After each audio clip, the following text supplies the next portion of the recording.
प्रभु श्री राम जब इस धराधाम से अपनी लीला समाप्त करके अपने धाम श्री साकेत धाम जाने लगे तो उनके साथ उनका कुटुंब, उनका परिवार, स्नेही स्वजन सभी लोग सरयू की तरफ बढ़े। परंतु श्री हनुमान जी जो है यथावत वहीं थे। प्रभु श्री राम ने हनुमान जी से पूछा, क्यों हनुमान, आप नहीं चलोगे साकेत धाम? हमारे साथ आप साकेत धाम नहीं चलोगे? श्री बजरंगबली पहली बार प्रभु श्री राम से किसी चीज में ना कह रहे हैं। क्या कह रहे हैं? ना प्रभु, मैं वहां नहीं जाऊंगा। क्यों? क्यों हनुमान, तुम साकेत धाम नहीं जाओगे? अरे हमेशा हमारे साथ रहने वाला हनुमान आज हमारे साथ नहीं चलेगा। और फिर हनुमान तुम वहां नहीं चलोगे तो मैं वहां कैसे रहूंगा? मैं तो तुम्हारे बगैर रह ही नहीं सकता। और क्या तुम इस धराधाम पे मेरे बगैर रह पाओगे? श्री हनुमान जी मुस्कुराते हैं, प्रभु आप मेरे बिना नहीं रह पाएंगे, यह सुनकर मुझे बहुत अच्छा लगा। नेत्रों में आंसू भर गए, गदगद हो गए हनुमान जी कि प्रभु मेरे बगैर नहीं रह पाएंगे। अरे भैया, भरत के बगैर न रह पाए, माँ जानकी के बगैर न रह पाए, अपने पूर्वजन परिजन के साथ न रह पाए, वो अगर साथ में नहीं जा रहे हैं, लेकिन मेरे बगैर प्रभु कह रहे हैं। हनुमान जी गदगद हो जाते हैं। लेकिन श्री हनुमान जी कहते हैं, प्रभु हमें मालूम है कि आप मेरे बगैर नहीं रह पाएंगे और आपको यह भी मालूम है कि आपके बगैर मैं भी नहीं रह पाऊंगा। तो फिर चल क्यों नहीं रहे हनुमान? अरे अब मेरे बगैर नहीं रह पाओगे ऐसा कह रहे हो तो मेरे साथ साकेत धाम क्यों नहीं चल रहे हो? प्रभु बुरा न मानो तो एक बात पूछे, क्या आपके साकेत धाम में राम कथा होती है? हनुमान, इस समय में तुम्हारा यह प्रश्न हमें नहीं समझ पाया। अरे समय यह है प्रस्थान का और तुम पूछ रहे हो राम कथा। चलो अच्छा, पूछ रहे तो बता देते। जहां मैं रहता हूं वहां राम कथा की क्या जरूरत है? जहां राम स्वयं विराजित हो वहां राम कथा की आवश्यकता क्या है? प्रभु यही तो बात है, हम राम कथा के बगैर नहीं रह पाएंगे। क्या मतलब? मतलब राम के बगैर रह सकते हो लेकिन राम कथा के बगैर नहीं रह सकते? क्षमा प्रभु क्षमा, लेकिन सच्चाई यही है कि हम राम कथा के बिना नहीं रह पाएंगे। ऐसी क्या बात है हनुमान कि तुम राम कथा के बगैर नहीं रह पाओगे? मैया ने एक आशीर्वाद दिया है प्रभु मुझे। अशोक वाटिका में मुझे जो आशीर्वाद मिला है, अजर अमर गुण निधि सुत होऊं, के अलावा यह भी है कि प्रभु को जाकर के कथा सुना देना मेरा। तो जब मैया मुझे कथावाचक बना दी हैं तो वक्ता और श्रोता मैं दोनों हो गया हूं। अब मैं राम कथा के बगैर रह ही नहीं सकता प्रभु, मेरी मजबूरी है। और आप कह रहे हैं कि आपके धाम में राम कथा होता नहीं, तो इसलिए मैं कैसे जा सकता हूं? और दूसरी बात जो ये मत सोचिए कि आपके बगैर, प्रभु हमें मालूम है कि जहां जहां भगवान आपका कीर्तन होता है, गायन होता है, भजन होता है, कथा होती है, निश्चित रूप से आप वहां विराजित होते हैं। तो इस धराधाम पे मुझे कथा भी मिल जाएगी और उसी कथा पांडाल में आप भी मिल जाएंगे। लोगों को दिखे ना दिखे, लेकिन प्रभु मुझे पूरा विश्वास है कि आप उस कथा में रहेंगे।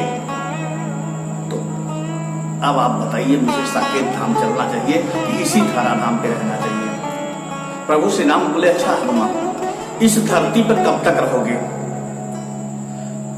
हनुमान जी की मन की बात हो गई। हनुमान जी को लगा कि प्रभु अब लगता है मुझे आदेश कर ही देंगे कि अच्छा ठीक है यही रहो, क्योंकि कब तक रहोगे इसका मतलब है कि निश्चित रूप से यदि मेरे उत्तर उनको संतोषजनक मिल जाए तो प्रभु मुझे आज्ञा दे देंगे, आशीर्वाद दे देंगे। श्री हनुमान जी कहते हैं कि प्रभु जब तक इस धराधाम पे आपका गुणगान होता रहेगा, भजन कीर्तन होता रहेगा, राम कथा होती रहेगी, तब तक मैं इस धराधाम पे रहूंगा।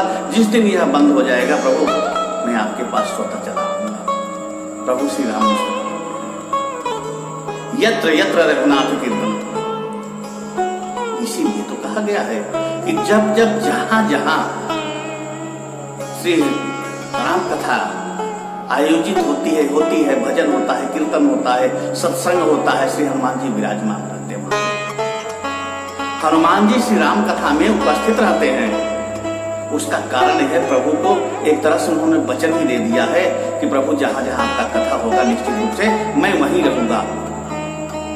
अब आप देखिए श्री हनुमान जी को बड़भागी इसीलिए कहा गया, कथावाचक एक पंडाल में एक जगह कथा कह रहा होगा, श्रोता भी वहां के उसी पंडाल में होंगे, लेकिन ठीक उसी समय कोई दूसरा कथावाचक किसी दूसरी पंडाल में कथा कह रहा होगा, वहां के श्रोता अलग होंगे।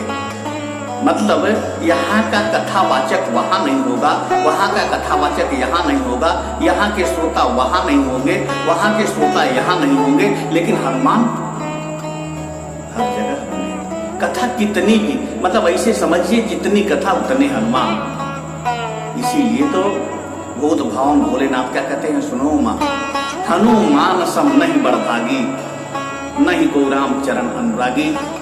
परमात्मा की जहां भी गुणगान गायन होता है वहां श्री हनुमान जी निश्चित रूप से विराजमान रहते हैं। और आप इसे समझिए कि जहां सुहृदय आएगा बसहि राम जब सरचा पथरी, जिनके हृदय में प्रभु श्री राम स्वयं विराजित हो मां जानकी के साथ, ऐसे हनुमान जी हमारे कथा में रहते हैं। आपके बड़े भाग्य हैं, इसीलिए तो कहा गया बड़भागी। आपको भी तो बताया गया, क्यों बड़े भाग्य मानुष तन पावा। तो आइए कथा सत्संग में, गृह कारज नाना जंजाला, ते अति दुर्गम शैल विशाला। लेकिन आप गृहस्थ में रहते हुए भी यदि शैल पे बैठे हैं तो परमात्मा के भजन गायन गुणगान जो भी आपसे बन पड़ता है, नाम जप मंत्र, देखिए भाव कुभाव अनख आलसहूं और नाम लेत मंगल दिश दसहूं। किसी भी रूप में परमात्मा को याद करते रहिए।